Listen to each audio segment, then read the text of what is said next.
I mean, essentially having the physical separation and the kinds of recommendations that we've made. But you've been a big fan of Cuomo and the shutdown in New York. Okay. You've lauded New York for their policy. New York had the highest death rate in the world. How could we possibly be jumping up and down and saying, oh, Governor Cuomo did a great job? He had the worst death rate in the world. Initially, government officials were honest enough to admit that the goal of mitigation efforts, a.k.a. lockdown, was to flatten the curve.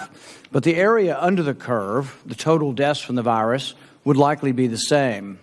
In other words, the lockdown was to mitigate the spike in viral deaths so our hospitals would not be overwhelmed, but the same amount of people would likely die with or without the lockdown. The media and, frankly, government officials seem to have forgotten this important caveat. Flattening the curve morphed into a belief that we could change the course of the pandemic with an economic lockdown. This is unfortunate and has led to the protracted lockdown recession we are currently mired in. It's important that we examine the data, learn from the data, and try to avoid the man-made aspect of this calamity in the future. To those who argue that the lockdown flattened the curve in New York and New Jersey, the evidence argues otherwise. New York and New Jersey wound up with the sharpest spike or highest death rate in the world at over 1,700 deaths per million. In contrast, Sweden had a relatively softer touch. Few mandates and mostly voluntary guidelines. Sweden's death rate ended up about a third that of New York and New Jersey. Some might argue that Sweden and New York and New Jersey are different populations, perhaps, but even the average death rate for the U.S. is now greater than Sweden. In fact, the U.S. death rate is quite comparable to less developed parts of the world where social distancing is virtually impossible, such as Brazil, Bolivia, and Ecuador, which brings us to an important question. Is man really capable of altering the course of an infectious disease through crowd control? The statistics argue a resounding no. The evidence argues that mitigation efforts have failed to flatten the curve, that most countries, regardless of public health policy, suffered a significant spike in deaths and then a gradual decline. Now, some will argue, what about Hong Kong, Taiwan, South Korea, Japan, each which have had extraordinarily low death rates? Hong Kong, Taiwan, and South Korea certainly enforce stricter quarantine and contact tracing rules than the U.S., but Japan's rules were largely voluntary since their prime minister lacks the legal powers to enforce a lockdown. One explanation for the low death rate in much of Asia is that the population may have a higher degree of exposure to coronavirus colds, and therefore have more pre-existing cross-reactive immunity. If scientists were interested, there is a fascinating field of inquiry looking at susceptibility to COVID-19 and assessment of whether people not have pre-existing immunity to similar coronaviruses. In fact, pre-existing cross-reactive immunity to coronavirus may explain why we have so many people that have very little symptoms or asymptomatic. While there's still many things we need to learn about this pandemic, it's important that we, the people, not simply acquiesce to authoritarian mandates on our behavior without first making the nanny state prove their hypothesis. As for now, what we do know is that New York and New Jersey and Connecticut and Rhode Island still allowed the highest death rates in the world. We also know that Sweden, who enforced few mandates, ended up with a death rate 1/3 of New York and New Jersey. We also know that the overall death rate for the U.S. now is essentially equivalent to that of South America, where social distancing and mitigation efforts are virtually impossible. Dr. Fauci, today you said you are not for economic lockdown, yet your mitigation recommendations from dating to baseball to restaurants to movie theaters have led to this economic lockdown.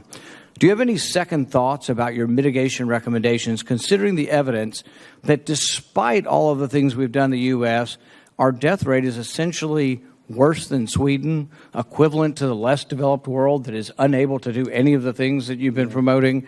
Do you have any second thoughts? Are you willing to look at the data that countries that did very little actually have a lower death rate than the United States? You know, Senator, I'd be happy at a different time to sit down and go over detail. You've said a lot of different things. You've compared us to Sweden, and there are a lot of differences. And you said, well, you know, there are a lot of differences between Sweden, but compare Sweden's death rate to other comparable Scandinavian countries. It's worse. So I don't think it's appropriate to compare Sweden with us. Yes, we have. I think in the beginning we've done things based on the knowledge we had at the time, and hopefully, and I am, and my colleagues are humble enough and modest enough to realize that as new data comes, you make different recommendations. But I don't regret saying that the only way we could have really stopped the explosion of infection was by essentially, I want to say shutting down. I mean, essentially having the physical separation and the kinds of recommendations that we've made. You've been a big fan of Cuomo and the shutdown in New York. Okay. You've lauded New York for their policy. New York had the highest death rate in the world. How could we possibly be jumping up and down and saying, oh, Governor Cuomo did a great job? He had the worst death rate in the world. No, you misconstrued that, Senator, and you've done that repetitively in the past. They got hit very badly. They've made some mistakes. Right now, if you look at what's going on right now, the things that are going on in New York to get their test positivity 1% or less is because they are looking at the guidelines that we have put together from the task force of the 4 or 5 things of masks, social distancing, outdoors more than indoors, avoiding crowds, and washing hands. Or they've developed enough community immunity that they're no longer having the pandemic because they have enough immunity in New York City to actually stop. I challenge that, Senator, because I want to, please, sir, I would like to be able to do this because this happens with Senator Rand all the time.